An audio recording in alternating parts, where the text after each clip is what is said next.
محمد زينهم اللي حلم ان اسمه يتكتب في موسوعه دعبت خيال ناس كتير، هي موسوعه جينيز للارقام القياسيه اللي بتحط فيها اسماء الناس اللي قدروا يعملوا اشياء خارقه او اشياء استثنائيه.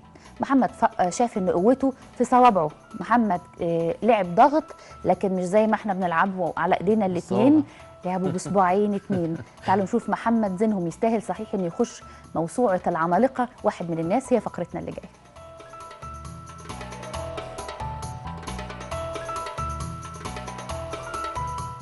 تحت سفح الهرم عمل محاولة لدخول موسوعة جينيس للأرقام القياسية العالمية.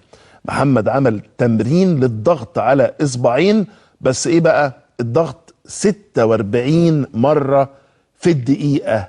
شيء جميل إن يبقى عندنا واحد كده بينضم إلى موسوعة عالمية زي جينيس. تعالوا نتعرف عليه. محمد زينهم يستعرض إمكانياته غير العادية استعدادا لتسجيل اسمه في موسوعة الأرقام القياسية. محمد زينهم هو عنده محمد علي زينهم ابن من طين مصر من الدلتا، بكره على ميعاد مع موعد تاريخ. بالامس طبعا كان حديث في الاوساط الرياضيه، يعني طبعا اللاعب اللي معانا الكابتن محمد زينهم. محمد زينهم الوطواط المصري، اسمه الوطواط. معانا دماغ مختلفه، يعني بنتمنى له التوفيق يا رب ان شاء الله. معانا محمد زينهم ملقب بالوطواط المصري، بطل موسوعه جينيس للارقام القياسيه. مع بطل مش عادي، بطل رفع اسم مصر عاليا، استطاع ان هو يحطم اكثر من رقم قياسي، فاستحق بالتالي ان يدخل موسوعه جينيس للارقام.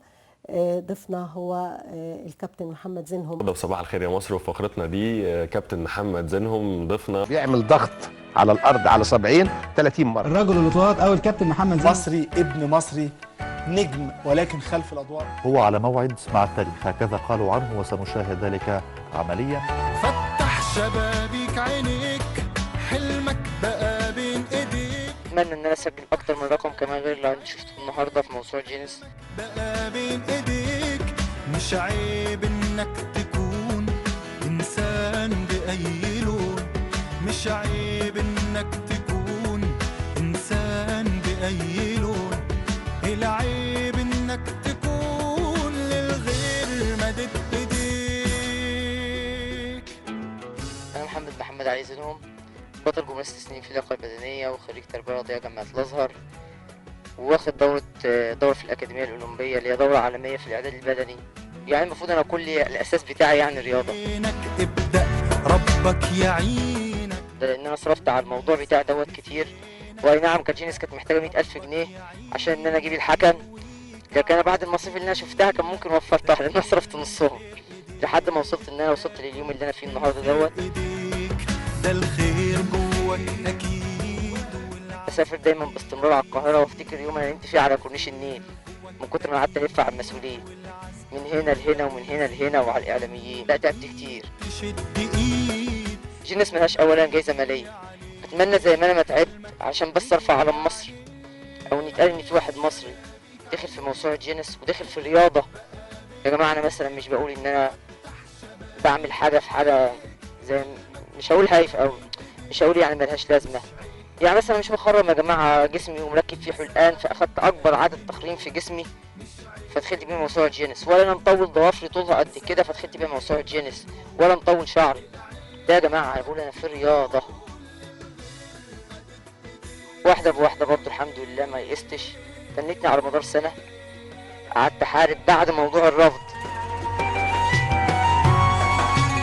انا طبعا بحب كل اصحابي اللي في طنطا واللي بره طنطا زي محمد ابو طالب، وليا اصحاب كتير، واحمد مصطفى واحمد جابر، عم احمد جابر برضه، كله طبعا فرحان بيك وبقى مبسوط بيك، بس بيقول لك يا ابني انت خلاص انت عملت اللي عليك وزياده، ما حدش عمل اللي انت عملته دوت، انت بقالك سنتين بتجري، طب بعد ما هتاخد موسوعه جينيس هتاخد ايه؟ اقول لهم لا ملاش فلوس. يا ابني انت عبيط يا عم، انت انا بحاول اعمل حاجه تنفع، حاجه تشرف مصر يا عم، الكلام ده ما بياكلش عيش يا عم الحاج، بس ربنا يكرم. انا نفسي ان انا لما اعمل كده الناس هتبتدي تسمعني، هتبتدي تقول رياضه، هتبتدي تعرف يعني لياقه بدنيه. بره الناس بتطلع تجري الصبح، الناس اللي بتطلع تجري الصبح ديت وبتطلع تلف، واحنا عندنا مناظر جميله وفي منتهى الجمال ممكن نجري فيها، ممكن نجري على كورنيش النيل، ممكن نجري في اي مكان. دي كرياضه، محدش بيستوعب الكلام ده. اكتر ناس كانت بتحس بيها واللي جوايا والدي والدتي عم شكري، انسان عزيز عليا ما اقدرش اقول اسمه عشان ما يزعلش يعني. واحد صاحبي زي احمد السبع، زي احمد الدويني، زي محمد ابو طالب، خالي، ناس كتير، ناس قرايبي اللي حواليا، ناس كتير ساندتني في المشوار بتاعي. كان في ناس كانت تقدر تعمل لي حاجه وفي ناس ما كانتش تقدر تعمل لي حاجه، كانت بتكتفي بس ان هي تشجعني. تقريبا ما في حد في الناس دي كلها غير لما جاله درجه او جاله يوم وقال لي يا ابني كفايه، انتبه لمستقبلك، انت كده ما انتش هتعمل حاجه، انت كده بتضيع عمرك. ان شاء الله يا رب هخلي في حاجه اسمها اتحاد لياقه بدنيه في مصر، ان شاء الله اخلي في رياضه في مصر باذن الله، لان دي هي اساس الرياضه. طبعا كان لازم ان انا اضحي بكل حاجه، بس يا رب الاقي مقابل. كان جالي عقود سفر بره وهجره وكلام زي ده وعلى مبالغ كبيره سواء عربي او اجنبي. لما تيجي بلد زي دي تعرض عليا ان انا اسافر طبعا، ولما تلعب باسمها او حاجه زي كده طبعا انت طبعا ان شاء الله خلاص اخدت جنسيه. طب لما تبقى في بلد زي دي وتيجي تقولي تعالى سافر، برضه الناس واهلي قالوا انت عبيط، بس انا مش شايفها عبط. ان كان حب البلد ده حاجه عبط فانا يا سيدي انا عبيط، مفيش مشاكل ابقى انا عبيط. لا انا بحب البلد وان شاء الله يا رب عايز اعمل لها حاجه.